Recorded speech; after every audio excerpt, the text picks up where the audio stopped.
Republic దినోత్సవం సందర్భంగా ఆదివారం సాయంత్రం జిల్లా కలెక్టర్ కార్యాలయ భవన సముదాయంలో కళాకారులు, విద్యార్థులు వివిధ సంస్థల ఆధ్వర్యంలో సాంస్కృతిక సంబరాలు నిర్వహించారు. జిల్లా కలెక్టర్తో పాటు జిల్లా స్థాయి అధికారులందరూ పాల్గొన్న ఈ సంబరాల్లో జిల్లా కలెక్టర్ కుమార్ దీపక్ పాల్గొని మాట్లాడుతూ రిపబ్లిక్ దినోత్సవం సందర్భంగా ఉదయం జాతీయ జెండా ఆవిష్కరణ, మధ్యాహ్నం ప్రభుత్వ పథకాలైన 4 సంక్షేమ పథకాలను జిల్లా వ్యాప్తంగా ప్రారంభోత్సవం చేయడం జరిగిందని, అనంతరం సాయంత్రం కార్యాలయ భవనంలో జిల్లా వ్యాప్తంగా వచ్చినటువంటి విద్యార్థుల, కళాకారులచే సాంస్కృతిక కార్యక్రమాలు నిర్వహించడం జరిగిందన్నారు. దేశ సమైక్యతను చాటుతూ దేశభక్తిని ప్రదర్శిస్తూ విద్యార్థులు అనేక నాటికలు ప్రదర్శనను ఇవ్వడం జరిగిందని, మరికొంతమంది ఉపన్యాస పోటీల్లో పాల్గొని ప్రతిభను చాటారని వారందరికీ ధన్యవాదాలు తెలుపుతున్నామని అన్నారు. ఈ సందర్భంగా కళాకారులు, విద్యార్థులు వివిధ స్వచ్ఛంద సంస్థలు ఏర్పాటు చేసిన చిన్న నాటికలు ప్రదర్శనలు పలువురిని ఆకట్టుకున్నాయి. ఈ కార్యక్రమంలో జిల్లా అదనపు కలెక్టర్ మోతీలాల్, డీసీపీ ఏ భాస్కర్, జిల్లా అధికారులు, సిబ్బంది, స్వచ్ఛంద సంస్థల వారు, విద్యార్థులు, కళాకారులు తదితరులు పాల్గొన్నారు.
అక్షరాల పురుగు గొంతునగాని ఉన్నా నీ భవిష్యత్తు దారి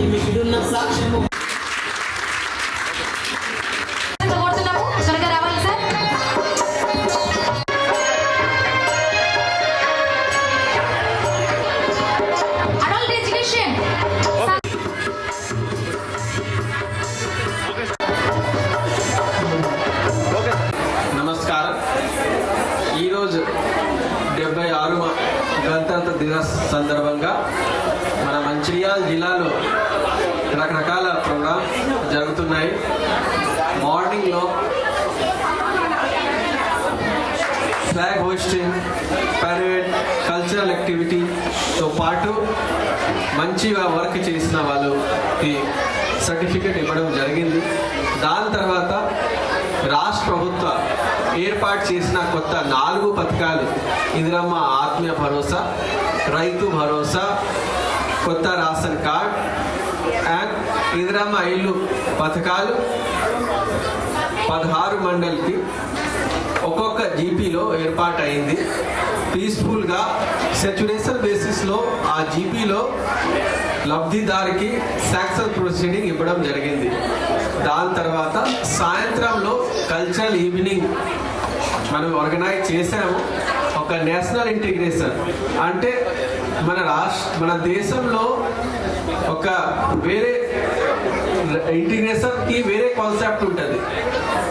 మిగతా దేశంలో ఎలా ఉంటుంది అంటే యూరోపియన్ కాన్సెప్ట్ ఎట్లా ఉంటుంది అంటే ఒక ఐడెంటిటీ, యూరోపియన్ ఐడెంటిటీ, ఒక నేషన్ ఐడెంటిటీ. కానీ మన దేశంలో అట్లా లేవు. మన దేశంలో ఏమున్నాయి అంటే పండిత్ జవహర్లాల్ నెహ్రూ గారు ఇచ్చిన నేషనల్ ఇంటిగ్రేషన్ అంటే వేరే కులాలు, వేరే రిలీజన్, అన్ని రకాల డిఫరెన్సెస్ ఉండాల్సింది, కానీ ఒక నేషనల్ ఫ్రేమ్వర్క్లో చేయాల్సింది. అంటే మనం ఎట్లా ఫ్రూట్ సలాడ్ ఎట్లా చూస్తున్నాము, అందరికీ అన్ని డిఫరెంట్స్గా దానికి ఇంపార్టెన్స్ ఉంటుంది. సో అట్లా నేషనల్ ఇంటిగ్రేషన్ అంటే అన్ని రకాల డిఫరెన్సెస్ విల్ వెల్కమ్. అంటే ఏమైనా ఫెస్టివల్స్ సెలబ్రేట్ చేసా, will celebrate all the festivals. ఏమైనా రిలీజన్ వాళ్ళు ఉన్నారు, will respect all the religion. అన్ని డిఫరెన్సెస్ ఉంటుంది, కానీ ఎప్పుడైనా దేశం గురించి అయితే అందరూ ఏకంగా ఉండాల్సింది. That is our national concept of national integration, our Indian concept of national integration. So మంచిర్యాలలో నిర్మాణ దశలో ఉన్న మాతా శిశు సూపర్ స్పెషాలిటీ ఆసుపత్రి శ్మశాన వాటిక పనులను యుద్ధ ప్రాతిపాదికన పూర్తి చేయాలని ఎమ్మెల్యే కుక్కిరాల ప్రేమ్సాగర్ రావు అధికారులను ఆదేశించారు. సోమవారం వాటిని పరిశీలించిన అనంతరం మీడియాతో మాట్లాడారు. ఆసుపత్రి నిర్మాణం ప్రస్తుతం సెల్లార్ దశలో ఉందన్నారు. ముందుగా ప్రకటించినట్లు 2.5 ఏండ్లలో ఆసుపత్రి నిర్మాణం పూర్తవుతుందని అన్నారు. సూపర్ స్పెషాలిటీ ఆసుపత్రి ప్రారంభమైతే మెరుగైన ఉన్నత వైద్యం అందుతుందని, ఎవరూ ప్రైవేటు కార్పొరేట్ ఆసుపత్రులకు వెళ్లాల్సిన అవసరం లేదని అన్నారు. అధునాతన సౌకర్యాలతో ఆసుపత్రి నిర్మాణం జరుగుతుందని తెలిపారు. మంచిర్యాలలోనే మెరుగైన వైద్యం అందితే నిరుపేదలకు మేలు చేసినట్లుగా భావిస్తానని అన్నారు. శ్మశాన వాటిక నిర్మాణం శివరాత్రి పర్వదినం వరకు పూర్తి చేయాలని సూచించారు. ప్రారంభ తేదీలోపు నిర్మాణం జరగాలని అధికారులను ఆదేశించారు. 8 కోట్ల రూపాయలు విశాలమైన స్థలంలో అన్ని రకాల సౌకర్యాలతో నిర్మాణం జరుగుతుందని చెప్పారు.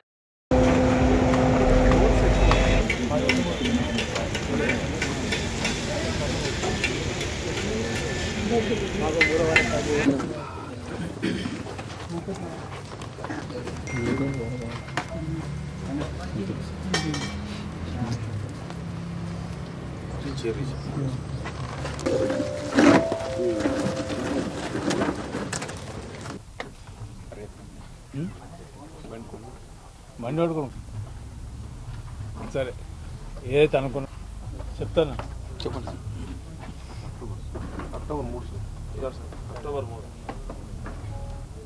అక్టోబర్ 3 నాడు మా ప్రస్థానం ఫౌండేషన్ చేసినాడు చెప్పడం జరిగింది. అప్పటికి 143 రోజులు టైం ఉంది. శివరాత్రి డేట్తో సహా చెప్పడం జరిగింది, ఇనాగ్రేషన్ చేస్తామని చెప్పి. దాంట్లో భాగంగానే సరే మొదటి 2 నెలలు మాకు సైట్ చదవడము, తర్వాత ఈ కాంపౌండ్ వాళ్ళు ఇవన్నీ దీనికి టెండర్లు ఈ ప్రాసెస్ అయిపోయింది. వాస్తవానికి గడిచిన 45-50 రోజుల నుంచి మాత్రమే సీరియస్గా పని నడుస్తుంది. మొదలు 4.5 కోట్లతో ప్లాన్ చేసినాం. లాస్ట్కి వచ్చే వరకు 10.5-11 కోట్లకు వచ్చింది. ఈ మొత్తం ఫస్ట్ 2 acres అనుకున్నాం, తర్వాత 4 ఎకరాలు చేసినాం. దాని తర్వాత మిగతా ఒకటి యాడ్ చేసుకుని పోయి, అంటే ఈ నా భూతో నా భవిష్యత్తు అన్నట్టుగా దక్షిణ భారతదేశంలో హైదరాబాద్లో మా ప్రస్థానాన్ని ప్రజలు మర్చిపోయే విధంగా చేద్దామనే ఒక ఆలోచనతో మొదలుపెట్టిన కార్యక్రమం. ఆ తర్వాత ఇంకొక 2 అడుగులు ముందుకేసి గ్రీన్ క్రిమటోరియంస్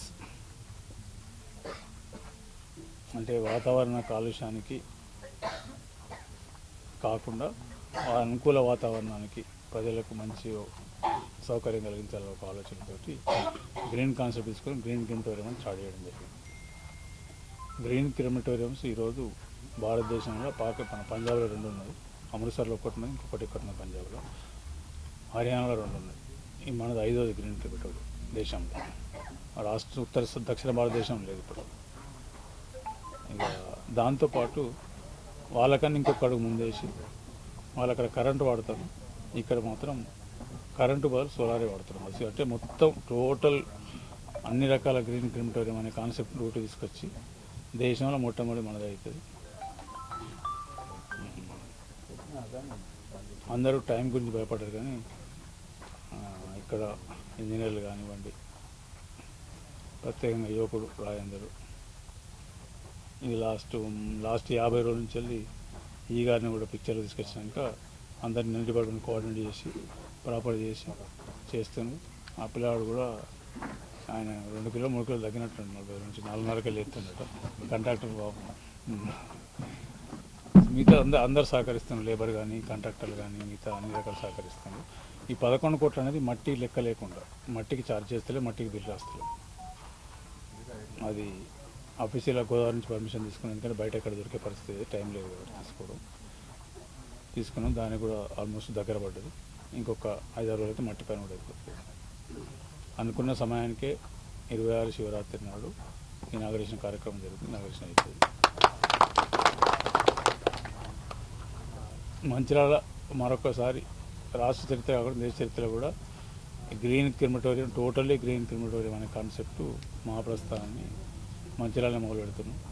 సో వచ్చే రానున్న సంవత్సరాల కాలంలో ప్రతి ఒక్కరు ఈ కాన్సెప్ట్ తీసుకొని అంతర్ స్టార్ట్ అయితే మీరు చూడండి. సో మార్గదర్శనం మంచిర్యాల మళ్ళీ కూడా ఈ డేట్లో కంప్లీట్ చేసి కాంగ్రెస్ పార్టీ ఏం చేస్తుంది, ఇందిరమ్మ రాజ్యంలో ఏం జరుగుతుంది, ప్రజల అవసరాలు ఎట్లా తీర్చుతాం, ప్రజల అవసరాలు ఏంటి, కోరికలు ఏంటి, అవసరాలు మాకు అవసరం, ప్రజలకు అవసరాలు తీర్చాల్సిన బాధ్యత మనకు ఉన్నది కాబట్టి ఖచ్చితంగా చేస్తాం. దాంట్లో ఎవరు వచ్చినా, ఎవరు అడ్డం వచ్చినా, కట్టెల కాలలో పెట్టినా, ఇంకేం చేసినా, ఏం చేసినా ఇది ఆగదు. ఒక లక్ష్యం ప్రకారం చేసుకుంటూ పోతాం. లక్ష్యం నెరవేరేదాకా మాకు ఏం కనబడేది, లక్ష్యం తప్ప మా ఇటుపక్క అటుపక్క ఏం కనబడేది. వాళ్ళ పరిస్థితి ఏంటంటే టీఆర్ఎస్లు బీజేపీల పరిస్థితి, ఇక్కడ మమ్మల్ని ప్రజలు మర్చిపోయినారు. ఆయనతో మా కార్యకర్తల నాయకులు కూడా మర్చిపోతారనే భయం కొద్ది అక్కడక్కడ ఎక్కడో కనబడాలి కాబట్టి ఈ ప్రెస్ మీటో ఆ ప్రెస్ మీటో నలుగురు కలిపి రోడ్డు మీద కూర్చుని కార్యక్రమాలు చేస్తాను తప్పితే ప్రజలే అసహించుకునే స్టేజ్కి వచ్చినారు. ఇటువంటి కార్యక్రమాలు కూడా అడ్డుకుంటారని అసహించే స్టేజ్కి వచ్చాను. వాళ్ళ పేర్లు చరిత్ర లేకుండా చేసి నేను చేసిన అవసరం ప్రజలే చరిత్ర లేకుండా చేసే పరిస్థితి తీసుకొచ్చాను. నస్పూర్ మున్సిపాలిటీ పరిధిలోని ఆదిపరాశక్తి ఆలయంలో 21వ వార్డు ఇన్ఛార్జ్ ధరణి మధుకర్ సుజాత దంపతులచే ఏర్పాటు చేసిన పూజా కార్యక్రమానికి ముఖ్య అతిథిగా మంచిర్యాల జిల్లా డీసీసీ అధ్యక్షురాలు కొక్కిరాల సురేఖ ప్రేమ్సాగర్ రావు హాజరయ్యారు. అమ్మవారికి ఓడి బియ్యంతో పాటు పట్టు వస్త్రాలు సమర్పించారు. ఆలయ వేద పండితులు ఆశీర్వదించారు. ఈ సందర్భంగా సురేఖ మాట్లాడుతూ కాంగ్రెస్ గవర్నమెంట్ ప్రవేశపెట్టిన 6 పథకాలు ప్రజలకు అందజేయడమే కాంగ్రెస్ పార్టీ లక్ష్యమని అన్నారు. ప్రజలందరూ సుఖ సంతోషాలతో ఉండాలని అమ్మవారిని కోరుకున్నారు. ఈ కార్యక్రమంలో మున్సిపల్ మాజీ చైర్మన్ వేణు, మాజీ కౌన్సిలర్లు బొద్దున సంధ్యారాణి, శ్రీపతి సుమతి, కోడూరి లహరి, కాంగ్రెస్ నాయకులు భూపతి శ్రీను, సంపత్ రెడ్డి, కిష్టయ్య, ధరణి మల్లేష్, నాయకులు తదితరులు పాల్గొన్నారు.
मेषरा सर्वभूतानां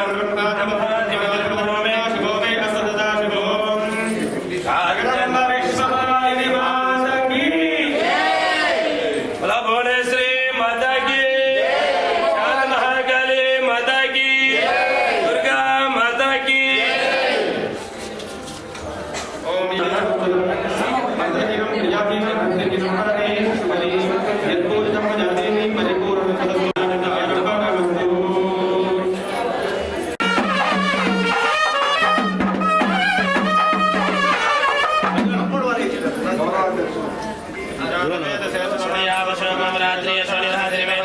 परिषद विश्वाह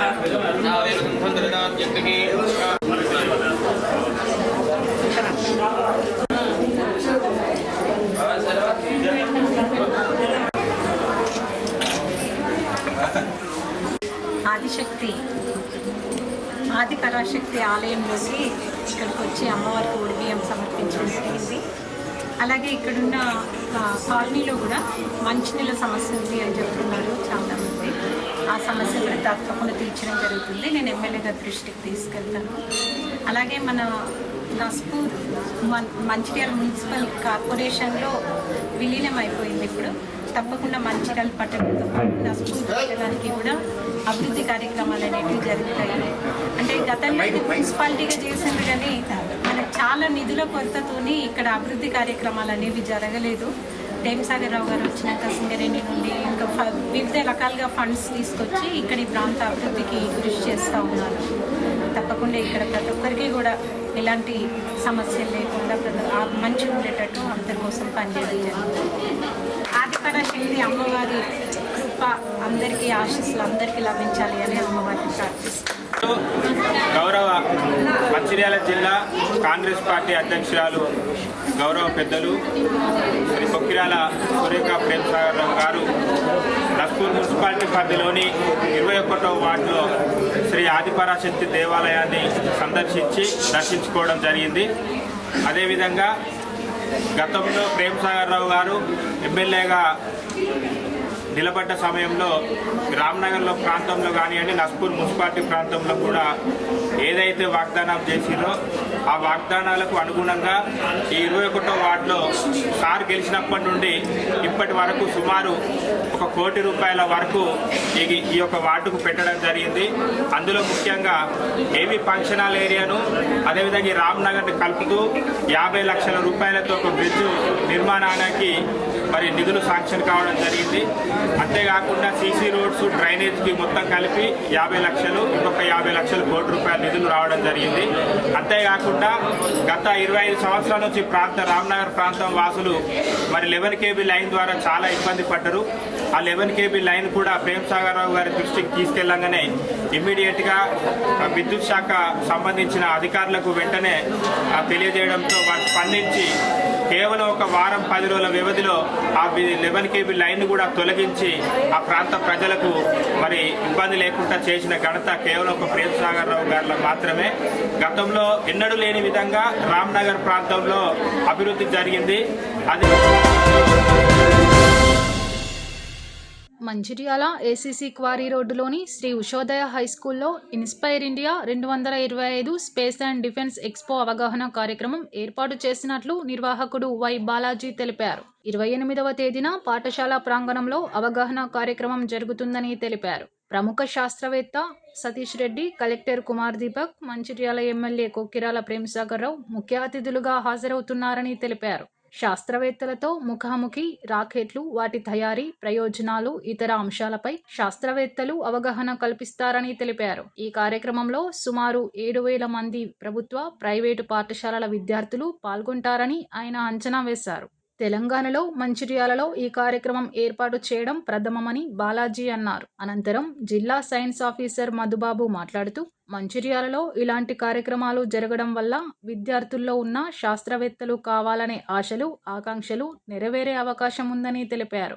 ఈ కార్యక్రమంలో పాఠశాల నిర్వాహకుడు సిరిపురం సత్యనారాయణ, ఇతర ఉపాధ్యాయులు పాల్గొన్నారు. అందరికీ నమస్కారం. ఇవాళ మంచిర్యాల పట్టణానికి ఇదో పెద్ద శుభవార్త. గౌరవనీయులైన DRDO retired chairman Satish Reddy గారి ఆధ్వర్యంలో, ఇస్రో మరియు డిఆర్డిఓ హైదరాబాద్ ఆధ్వర్యంలో పిల్లలకి ఇన్స్పైర్ ఇండియా 2025 అనే కార్యక్రమం చేపట్టారు. ఆ కార్యక్రమంలో భాగంగా రాష్ట్ర వ్యాప్తంగా సుమారుగా 2 లక్షల పిల్లల్ని కలిసే కార్యక్రమాన్ని వాళ్ళు టేకప్ చేశారు. ఈ కార్యక్రమంలో తెలంగాణలో మొట్టమొదటిగా మంచిర్యాలలో ప్రారంభించే అవకాశం కల్పించినందుకు ధన్యవాదాలు. ఈ కార్యక్రమాన్ని కలం institute of youth excellence Naresh గారు కోఆర్డినేట్ చేస్తున్నారు. మరియు మన గవర్నమెంట్ అధికారులు కలెక్టర్ గారు, గౌరవనీయుల కలెక్టర్ గారు మరియు డిఓ గారి ఆధ్వర్యంలో వారి ఆశీర్వాదంలో ముందుకు వెళ్తున్నాం. మన గౌరవ ఎమ్మెల్యే ప్రేమసారావు గారు దీనికి ముఖ్య అతిథిగా విచ్చేస్తున్నారు.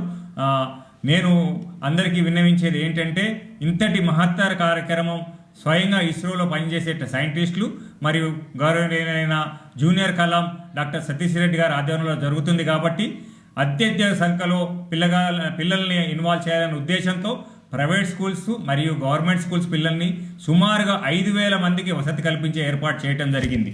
నా మనవి ఏంటంటే, మేము విన్నవించిన స్కూల్స్ అందరూ, గవర్నమెంట్ స్కూల్స్ మరియు ప్రైవేట్ స్కూల్స్ అందరూ పిల్లల్ని వారి స్కూల్స్లో 9:15 కల్లా రెడీ పెట్టుకొని 9:30 కల్లా శ్రీ విశ్వోదయ క్యాంపస్కి చేరినట్లయితే ఇక్కడ 12:30 వరకు సతీష్ రెడ్డి గారి ఆధ్వర్యంలో ఇస్రో మరియు DRDO space and defence air crafts గురించి, మిసైల్స్ గురించి అవగాహన సదస్సు జరుగుతుంది. ఆ స్పేస్ సైన్స్లో ఉన్న ఆపర్చునిటీస్ గురించి కూడా వాళ్ళు మన అవేర్నెస్ తీసుకొస్తారు. ఇది ఒక అత్యద్భుతమైన కార్యక్రమం కాబట్టి పిల్లలు మరియు తల్లిదండ్రులు దీన్ని వినియోగించుకోవాలని కోరుతున్నాను. ఈ కార్యక్రమానికి సహకరించిన మన గౌరవనీయులైన కలెక్టర్ గారికి మరియు డిఓ గారికి ప్రత్యేక ధన్యవాదాలు. మరి ఈ కార్యక్రమాన్ని ముందుండి తీసుకెళ్తున్న ట్రెస్మా మంచిర్యాల గౌరవ సభ్యులందరికీ నా ధన్యవాదాలు. రేపటి రోజు 28వ తేదీ నాడు మంచిర్యాల జిల్లాలో ఒక అద్భుతమైన స్పేస్ సంబంధించిన మరియు డిఫెన్స్ సంబంధించినటువంటి ఒక అద్భుత కార్యక్రమం నిర్వహించబడుతుంది. సో ఇది మన స్థానిక ఉషోదయ పాఠశాలలో నిర్వహించబడుతూ ఉంది. ఈ కార్యక్రమానికి ముఖ్య అతిథిగా మనకు డిఆర్డిఎల్ సైంటిస్ట్ అయినటువంటి మిసైల్ మ్యాన్గా పేరొందినటువంటి సతీష్ రెడ్డి గారు రానున్నారు. సో వారి రాక మన పిల్లల లోపల స్పేస్ పైన, డిఫెన్స్ పైన ఎన్నో ఆశలను, వారికి ఉన్నటువంటి సందేహాలను నివృత్తి చేసే విధంగా ఈ కార్యక్రమం ఇక్కడ నిర్వహించబడుతూ ఉంది. దీనికి ముందుండి మన ఉషోదయ పాఠశాల కరస్పాండెంట్ గారు బాలాజీ సార్ గారు ఏర్పాటు చేస్తూ ఉన్నారు. సో దాదాపు 5,000 నుంచి 7,000 మంది విద్యార్థుల వరకు కూడా ఇక్కడికి వీక్షించనున్నారు. ఈ వీక్షించడంలో భాగంగా ఏంటంటే, ముఖ్యంగా శాస్త్రవేత్తలతో ముఖాముఖి అండ్ నేరుగా సందేహాలు నివృత్తి చేసుకునే విధంగా ఉంటుంది కాబట్టి ఒక మంచి ఎడ్యుకేషనల్ ఎక్స్పోగా మారనుంది. భావి శాస్త్రవేత్తలుగా ఎదగడానికి ఇది ఒక మంచి ఆస్కారమయ్యే అవకాశం ఉంది. అంతేకాకుండా ఇక్కడ వారితో ముఖాముఖితో పాటుగా అక్కడ సంబంధించిన నమూనాలు ఏవైతే ఉన్నాయో, మోడల్స్ అన్నిటిని కూడా 2 ట్రక్కుల నిండా మోడల్స్ అన్నిటిని కూడా ఇక్కడ ఏర్పాటు చేయనున్నారు. వాడుతున్నటువంటి భారత విజయాలైనటువంటి మిసైల్స్ ఏవైతే ఉన్నాయో, రాకెట్లు ఏవైతే ఉన్నాయో, వారి యొక్క నమూనాలన్నింటినీ కూడా ఇక్కడ ప్రదర్శించనున్నారు. కాబట్టి వారందరి తరపున, మా విద్యాశాఖ తరపున ముఖ్య విజ్ఞప్తి ఏంటంటే, అందరూ కూడా దీన్ని సద్వినియోగపరచుకోవాలా. ఏదైతే విద్యార్థులు ఎవరైతే ఉన్నారో ఇక్కడ దాకా విచ్చేసి ఆ విజ్ఞానాన్ని పొందాలని కోరుకుంటున్నాం. ఈ ఏర్పాట్లలో మాకు ముందుండి సహకరిస్తున్నటువంటి గౌరవనీయులు కలెక్టర్ గారికి, మా జిల్లా విద్యాశాఖ అధికారికి మా తరపున ప్రత్యేక ధన్యవాదాలు. అండ్ మీడియా మిత్రులు కూడా దీన్ని విస్తృత ప్రచారం చేయాలని, ఎందుకంటే ఈ కార్యక్రమం ఇక్కడి నుంచే ప్రారంభించబడుతుంది, మంచిర్యాల జిల్లా ద్వారానే ప్రారంభించబడుతుంది. భవిష్యత్తులో మిగతా జిల్లాలకు వ్యాప్తి చెందనుంది కాబట్టి దీన్ని విస్తృత ప్రచారం చేసేసి ప్రజలందరికీ కూడా ఇది అవగాహన కల్పించేలా ఈ కార్యక్రమాన్ని ముందుకు తీసుకుపోవాలని సవినయంగా కోరుకుంటున్నాం. మంచిర్యాల పురపాలక సంఘం పాలకవర్గం పదవీకాలం ఆదివారంతో ముగియడంతో 19వ వార్డు కౌన్సిలర్ వంగపల్లి వనితా రవీందర్రావును వార్డు ప్రజలు ఘనంగా సత్కరించారు. శాలువాలు, పూలమాలలతో సత్కరిస్తూ వార్డు అభివృద్ధికి చేసిన కృషిని స్థానికులు కొనియాడారు. స్థానికుల సహకారం, ఎమ్మెల్యే కొక్కిరాల ప్రేమ్సాగర్ రావు పాలకవర్గ సహకారంతో వార్డును అభివృద్ధి చేయడం జరిగిందని వనిత భర్త రవీందర్రావు తెలిపారు. కౌన్సిలర్ గారికి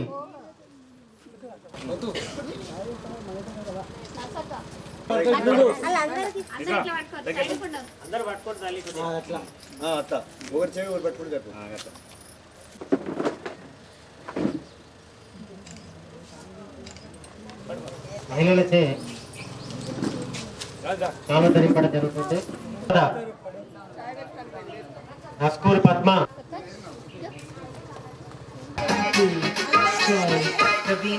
PG Vishnu remix.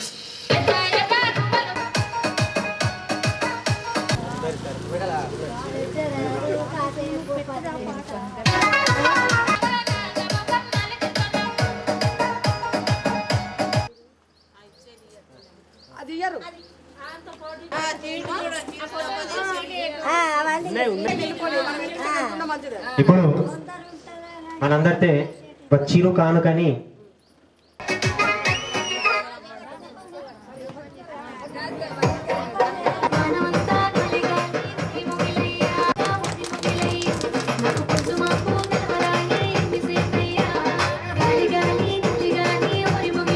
అందరికీ నమస్కారం. నా 19వ వార్డు కుటుంబ సభ్యులందరికీ పేరు పేరున ధన్యవాదాలు. ఏదైతే నా మీద నమ్మకంపై గెలిపించారో 5 సంవత్సరాల పదవీకాలం పూర్తయిన సందర్భంగా మరి నా ఉన్న ప్రేమతో ఈరోజు వార్డు ప్రజలందరూ పిలిచి మమ్మల్ని ఘనంగా సన్మానించడం జరిగింది. మరి వీరికి ఎల్లవేళలా నేను కృతజ్ఞతలని. ఎందుకంటే ఒక కౌన్సిలర్గా నన్ను ఆశీర్వదించి గెలిపించి సేవ చేసే భాగ్యం కల్పించిండ్రు. నేను కౌన్సిలర్ కాక ఒక కుటుంబ సభ్యునిగా నన్ను వీళ్ళు ఆదరించి 5 సంవత్సరాలు అసలు ఎట్లా గడిచిపోయారో తెలియలేదు. ఎందుకంటే నేను కూడా వీళ్ళకి ఒక కుటుంబ సభ్యునిలాగానే ఉన్నాను. మరి ఒక కౌన్సిలర్గా కాకుండా ఎప్పుడు కానీ ఎటువంటి మా మధ్యలో తారతమ్యాలు లేవు. ఏదైనా మా ఇంటికి ఎనీ టైం ఎప్పుడు వచ్చినా కూడా మరి నేను ఇక్కడ వీళ్ళ ఇంటికి వచ్చినా కూడా నన్ను ఒక కుటుంబ సభ్యునిగా ఆదరించారు. వాళ్ళు ఎల్లప్పుడూ వాళ్ళకు రుణపడి ఉంటా. భవిష్యత్తులో కూడా మా 19వ వార్డు ప్రజలందరూ కూడా మరి వారి ప్రేమ అభిమానులు మాపై ఇలానే ఉంచాలని కోరుకుంటూ మీ అందరికీ నమస్కారం.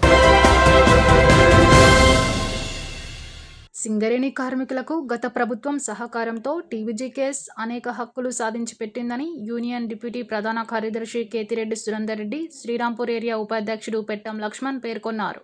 తెలంగాణ బొగ్గు గని కార్మిక సంఘం ఆవిర్భావ వేడుకలను నస్పూర్ కాలనీలోని యూనియన్ ఆఫీస్ వద్ద ఘనంగా నిర్వహించారు. ఈ సందర్భంగా యూనియన్ డిప్యూటీ ప్రధాన కార్యదర్శి కేతిరెడ్డి సురేందర్ రెడ్డి, శ్రీరాంపూర్ ఏరియా ఉపాధ్యక్షుడు పెట్టం లక్ష్మణ్, స్వర్గీయ కొత్తపల్లి జయశంకర్ సార్ చిత్రపటానికి పూలమాలలు వేసి నివాళులర్పించారు. అనంతరం టీబీజీకేఎస్ జెండాను ఆవిష్కరించారు. ఈ సందర్భంగా వారు మాట్లాడుతూ స్వర్గీయ ప్రొఫెసర్ జయశంకర్ సార్ నేతృత్వంలో యూనియన్ పురుడు పోసుకుందన్నారు. తమ గౌరవాధ్యక్షురాలు కల్వకుంట్ల కవిత సింగరేణి కార్మికులకు అనేక హక్కులు సాధించడం జరిగిందని వివరించారు. కోల్ ఇండియాలో లేని హక్కులు తీసుకువచ్చినట్లు చెప్పారు. జాతీయ సంఘాలు పోగొట్టిన వారసత్వ ఉద్యోగాల స్థానంలో గత సీఎం కేసీఆర్ కారుణ్య నియామకాలు చేపట్టడంతో సింగరేణి సంస్థ యువ కార్మికులతో కలకలలాడుతుందన్నారు. యూనియన్ను బలోపేతం చేస్తూ కార్మికుల సమస్యల పరిష్కారం కోసం టీబీజీకేఎస్ పోరాటాలు చేస్తుందని పేర్కొన్నారు. ఈ కార్యక్రమంలో నాయకులు పానుగంటి సత్తయ్య, ఎండి లాలా, బుడ్డి ప్రసాద్, ఉత్తేజ్ రెడ్డి, తొంగల రమేష్, గడ్డం మహిపాల్ రెడ్డి, జగదీష్, వెంకటరెడ్డి, బానోతు రాజు నాయక్, ఉప్పల సంపత్ తదితరులు పాల్గొన్నారు.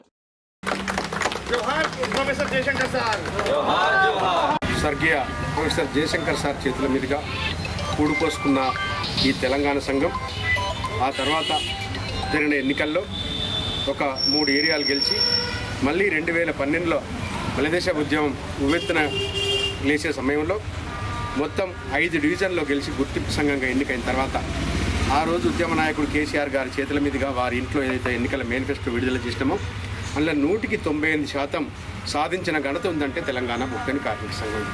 కేవలం వారసత్వ ఉద్యోగాలు, మారు పేర్లు తప్ప మిగతా అన్ని హక్కులు, చెప్పని హక్కులు కూడా సాధించి కార్మికుల మన్ననలు పోతున్న ఈ సంఘాన్ని మళ్ళా 2017 అక్టోబర్ 5న జరుగుతున్న ఎన్నికల్లో ఇలాగే ఉంటే తెలంగాణ బొగ్గు గని కార్మిక సంఘం మళ్ళీ గెలిస్తే రాష్ట్రంలో టీఆర్ఎస్ పార్టీ ఓడించడం కష్టమని చెప్పి బద్ద వ్యతిరేకులైన తెలుగుదేశం సంబంధించిన రేవంత్ రెడ్డి గారు, కాంగ్రెస్ వారు, కమ్యూనిస్టులు అందరూ ఒకటై తెలంగాణ బొగ్గని కార్మిక సంఘంల మీద పోటీ చేసినప్పుడు అప్పుడు రాబోయే విపత్తును గమనించిన ముఖ్యమంత్రి కేసీఆర్ గారు ఒకవేళ మళ్ళీ ఆంధ్ర సంఘాలు జాతీయ సంఘాల కిందికి ఒకవేళ సింగరేణి కార్మికులు పోతే వాళ్ళ హక్కులన్నీ హరించబడతాయన్న ఉద్దేశంతో స్వయంగా ఒక ముఖ్యమంత్రి గారు రంగంలోకి దిగి ఆ రోజు నన్ను విశ్వసించి మీరు తెలంగాణ బొగ్గని కార్మిక సంఘాన్ని మరొకసారి గెలిపించండి, గెలిపించిన తర్వాత మీకు వారసత్వ ఉద్యోగాలతో సహా ఈ డిమాండ్లు సాధిస్తాను నేను అని 10 డిమాండ్లను వారు మేనిఫెస్టోగా పెట్టడం జరిగింది.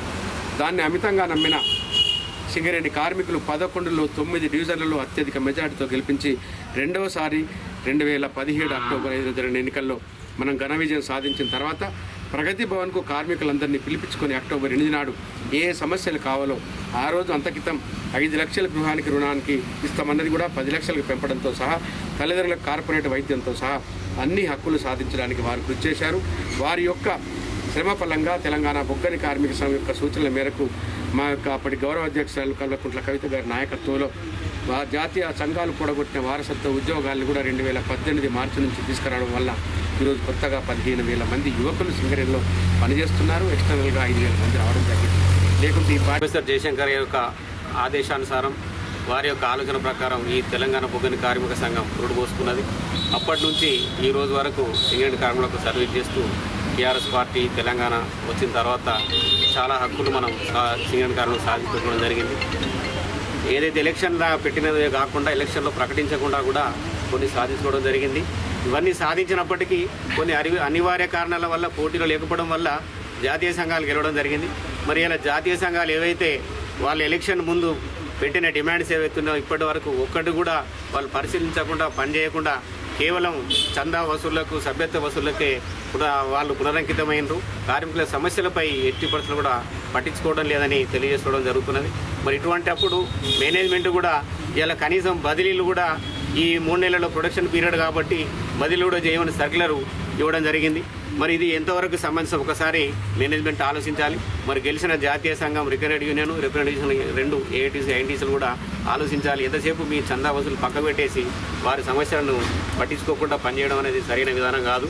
ఎందుకంటే పోయిన సంవత్సరం మనం ఏదైతే టార్గెట్ పెట్టుకున్నామో 70 మిలియన్ టన్నులు 70 మిలియన్ టన్నులకు గాను 70.2 మిలియన్ టన్నులు సాధించుకోవడం జరిగిందంటే అది కార్మికుల యొక్క ఐక్యత సమిష్టి కృషితోనే జరిగింది.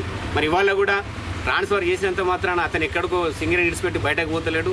అక్కడ కూడా అదే ఉత్పత్తి చేస్తాడు, అక్కడ కూడా అదే పని చేస్తాడు. కాబట్టి అది ఉత్పత్తి మీద ఎట్టి పరిస్థితుల్లో కూడా నష్టం జరగదని తెలంగాణ బొగ్గని కార్మికం తెలియజేస్తూ ఖచ్చితంగా ఇవాళ తెలంగాణ బొగ్గని కార్మిక సంఘం మళ్ళీ ముందుండి సింగరేణి కార్మికుల సమస్యలపై పట్టించుకోవడానికి ముందుకొస్తున్నది. యువత కూడా తెలంగాణ బొగ్గని కార్మిక సంఘమే వైపే మనకు ముందు చూపుతున్నది. అభిమానంగా ఇప్పటికి వాళ్ళు ఉన్నారు, మీరు ఎందుకు పోటీలో లేరు, మేము మీతోనే ఉంటామని ఇప్పటికి కూడా వాళ్ళు అసహనంతో గెలిచిన యూనియన్తో అసహనంతో మీరు ముందుకు రండి, మీకు మద్దతుగా ఉంటామని చెప్పి ప్రతి కార్మికుడు ప్రతి యువత కూడా ముందుకొస్తున్నది. ఈ విధంగా మేము ఖచ్చితంగా కార్మికుల పక్షాన ఉండి వారి సమస్యలపై ముందు కూడా కష్టపడి పనిచేస్తూ కొట్లాడి వారి హక్కులను సాధించడానికి ముందుంటామని తెలియజేస్తూ మంచిర్యాల పురపాలక సంఘం కౌన్సిలర్ పదవీకాలం ముగియడంతో ఆదివారం సాయంత్రం 20వ వార్డు మాజీ కౌన్సిలర్ నాంపల్లి మాధవి శ్రీనివాస్ను సన్మానించారు. గౌతమీనగర్ మణికంఠ గణేష్ మండలి ఆధ్వర్యంలో శివ పంచాయతన అభయాంజనేయ ఆలయ కమిటీ ఆధ్వర్యంలో ఘన సన్మానం నిర్వహించారు. వార్డు ప్రజలకు కౌన్సిలర్ భర్త శ్రీనివాస్ కృతజ్ఞతలు తెలిపారు. ఎన్నికల్లో గెలిపించిన ప్రజలకు అభివృద్ధి సంక్షేమ పథకాలు అందించానన్నారు.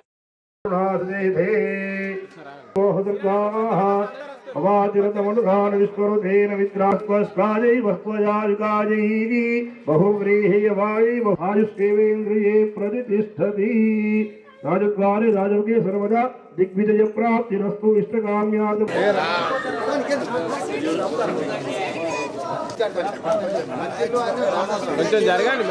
సంతానంలో ఉండండి దంపతులు, అంటే ఫోటోలు మిస్ అవుతాయి. మిత్రులు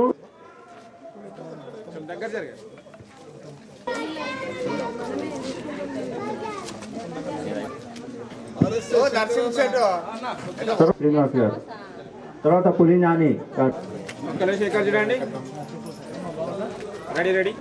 ఈనాటి ఈ పదవి కాలం ముగించడం ఈ రోజుతో ముగిస్తుంది కాబట్టి మా గౌతమ్ నగర్ మణికంఠ గణేష్ మండలి ఆధ్వర్యంలో శివ పంచాయతన సహిత అవయ ఆంజనేయ టెంపుల్ దగ్గర మా గుడి కమిటీ సభ్యులు ఈరోజు సన్మాన కార్యక్రమం నిర్వహించడానికి మనం ఆహ్వానించినందుకు ఇక్కడ వారికి పేరు పేరున కూడా ధన్యవాదాలు తెలుపుకుంటూ, అదేవిధంగా నాకు ఏదైతే నమ్మకం కొద్దీ నాకు మా పెద్దలు గౌరవనీయులు కాంగ్రెస్ పార్టీ టికెట్ ఇచ్చిండో ఆ కాంగ్రెస్ పార్టీ టికెట్ మీద గెలిచి ఇప్పటి వరకు సారు పేరు నిలబెట్టుకుంటూ వాడలో ఏదైతే ప్రజలకు సేవ చేయాలన్న ఒక ఉద్దేశం కొద్ది వచ్చిన కాబట్టి ప్రజలకు ఈ రోజు వరకు సేవ చేసుకుంటూ పోతున్నా. అదే కాకుండా ఈ రోజు వరకు 5 సంవత్సరాలు పూర్తి చేసుకున్నాం. కానీ ఇంతకంటే ఎక్కువ ఇంకా సేవ చేయాలన్న సంకల్పం కొద్దీ మేము ముందుకు పోవడానికి మేము సిద్ధంగా ఉన్నాము. మాకు ఏ పదవి ఉన్నా లేకపోయినా కూడా ఎల్లవేళలా మా ప్రజలెంబడే, మా 26వ వార్డు ప్రజలెంబడే మేము ఉంటామని చెప్పి మీకు మీడియా ముఖంగా మేము తెలుపుకోవడం జరుగుతుంది.